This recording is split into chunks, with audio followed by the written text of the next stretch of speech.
टंचाई म्हणजे ज्याला आपण बोलीभाषेत दुष्काळ म्हणतो किंवा अवर्षण असतं, त्या वेळच्या ज्या काही उपाययोजना आहेत त्या सगळ्या उपाययोजना याला ओला दुष्काळ किंवा ओल्या टंचाईचा काळ समजून त्या सगळ्या उपाययोजना आपण त्या ठिकाणी करणार आहोत।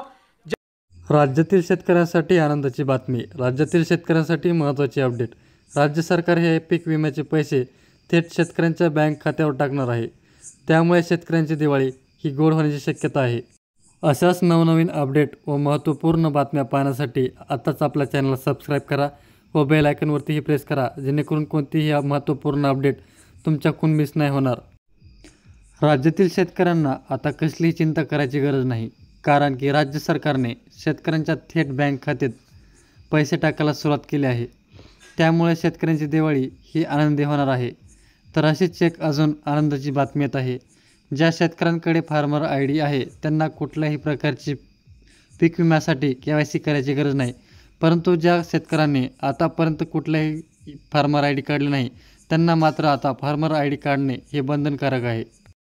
सिंधुदुर्ग जिल्हा अधीक्षक, कृषी अधिकारी आणि भारतीय कृषी विमा कंपनी यांच्या विद्यमान राबवण्यात आलेल्या पुनर्रचित हवामान आधारित फळ विभाग पीक विमा योजना आंबिया बहार 2024-25 अंतर्गत विमा नुकसान भरपाई रकमेचे वितरण सुरू झाले आहे। या नुकसान भरपाईसाठी जिल्ह्यातील 43,000 शेतकरी पात्र ठरले असून त्यासाठी 90 कोटी रुपयांची तरतूद करण्यात आली आहे। गुरुवारी जिल्हाधिकारी कार्यालय 15 शेतकऱ्यांना प्रतिनिधी स्वरूपात जिल्हाधिकारी शुभांगी साठे यांच्या हस्ते धनादेशाचे वाटप करण्यात आले। दिवाळीपूर्वीच सर्व शेतकऱ्यांच्या खात्यात पीक विमा रक्कम जमा होणार असल्याचे पालकमंत्री नितेश राणे यांनी स्पष्ट करत, विमा कंपनीने यापुढे अशी डिंगराई न करता ठेवलेल्या वेळेतच रक्कम जमा करावी, अशी सक्त सूचना मंत्री नितेश राणे यांनी दिल्या आहेत। सिंधुदुर्गनगरी येथे परिषद सभागृहात पीक विमा रक्कम वितरण कार्यक्रम झाला। यावेळी स्वीडन दौऱ्यावर असलेले पालकमंत्री नितेश राणे यांनी या कार्यक्रमासाठी ऑनलाईन उपस्थिती दर्शवली।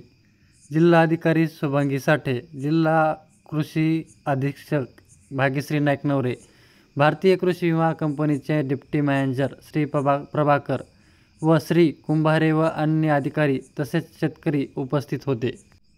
पालकमंत्री राणे म्हणाले, जिल्ह्याच्या इतिहासात प्रथमच 43,000 शेतकऱ्यांना पीक विमा रकमेपोटी 90 कोटी रुपये वितरित केले जाणार आहेत।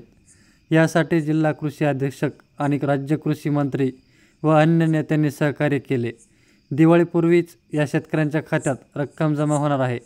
जिल्ह्यातील 43,000 शेतकऱ्यांच्या बँक खात्यात 2 टप्प्यांमध्ये नुकसानीची रक्कम दिवाळीपूर्वीच जमा होईल।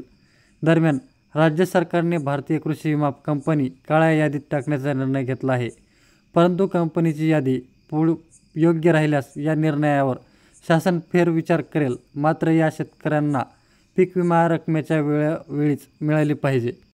जिल्हाधिकारी शुभांगी साठे म्हणाल्या, जिल्ह्यात पीक विमा कंपनी सन 2011-12 पासून फळ पीक विमा राबवत आहेत।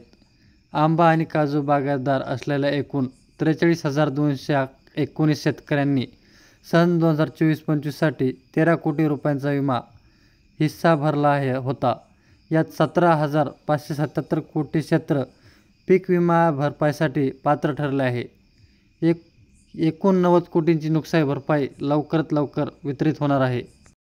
विमा कंपनीचे डेप्टी मॅनेजर प्रभाकर म्हणाले, आपण 8 राज्यांची जबाबदारी सांभाळत आहोत।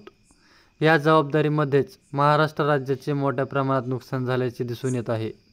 सिंधुदुर्ग राज्यात शेतकऱ्यांचे नुकसान पाहता कोकणातील सिंधुदुर्ग जिल्ह्यात 90 कोटी रुपयांची तरतूद करण्यात आलेली आहे।